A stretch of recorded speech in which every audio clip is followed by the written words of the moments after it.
औज़ु बिल्लाहि मिनश्शैतानिर्रजीम बिस्मिल्लाहिर्रहमानिर्रहीम। शुरू अल्लाह के नाम से जो बड़ा मेहरबान निहायत रहम वाला। दोस्तों और भाइयों, फ़ज़ाइल कुरान से एक छोटी सी हदीस पढ़ रहे हैं। अल्लाह पाक हमें सही सुनने, समझने और उस पर अमल करने की तौफीक दे। आमीन सुम्मा आमीन। तो शुरू करते हैं अल्लाह के नाम से। हज़रत अली रज़ी अल्लाह ताला अन्हा ने हज़ूर अक़दस सल्लल्लाहु अलैहि वसल्लम का इरशाद नकल किया है कि जिस शख्स ने कुरान पढ़ा फिर इसको हिफ्ज़ याद किया और इसके हलाल को हलाल जाना और हराम को हराम, हक ताला शानो इसको जन्नत में दाखिल फरमा देंगे और इसके घराने में से ऐसे 10 आदमियों के बारे में इसकी शफात कबूल फरमा देंगे जिनके लिए जहन्नुम वाजिब हो चुकी है। दखूल जन्नत वैसे तो हर मोमिन के लिए इंशाअल्लाह अल्लाह है ही, अगरचे बदअमालियों की सज़ा भुगत कर ही क्यों ना हो, लेकिन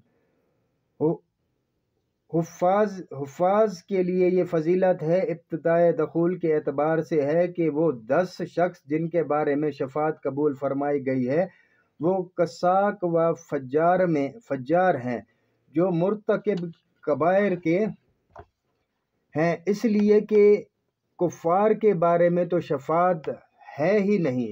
हक ताला शानों का इरशाद है आयत, मुशरिकीन पर अल्लाह की जन्नत को हराम कर दिया और उनका ठिकाना जहन्नुम है और जालिमीन का कोई मददगार नहीं। दूसरी जगह इरशाद है, तर्जुमा, नबी और मुसलमानों के लिए इसकी गुंजाइश नहीं कि वो मुशरिकीन के लिए इस्तग़फ़ार करें, अगरचे वो रिश्तेदार हों वगैरह वगैरह। नकूस इस मज़मून से साफ है कि मुशरिकीन की मग़फ़िरत नहीं, इसलिए हुफ़ाज़ की शफ़ात से उन मुसलमानों की शफ़ात मुराद है जिनके मुआसी की वजह से इनका जहन्नुम में दाखिल होना ज़रूरी बन गया था।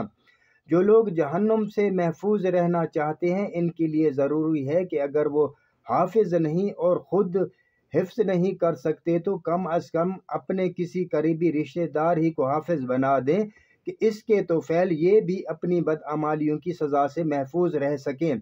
अल्लाह का किस कदर इनाम है कि इस शख्स पर जिसके बाप, चचा, ताए, दादा, नाना, मामू सब ही हाफिज़ हैं।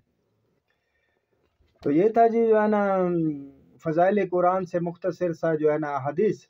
अल्लाह पाक हमें इसको सही पढ़ने, सुनने, समझने और इस पे अमल करने की तौफीक दे और आगे लोगों के साथ भी शेयर और फैलाने की तौफीक दे। तो दुआ करते हैं अल्लाह पाक हमारे तमाम सगीरा कबीरा गुनाह माफ़ फरमाए। आमीन सुम्मा आमीन। इजाज़त दीजिए। अल्लाह हाफिज़।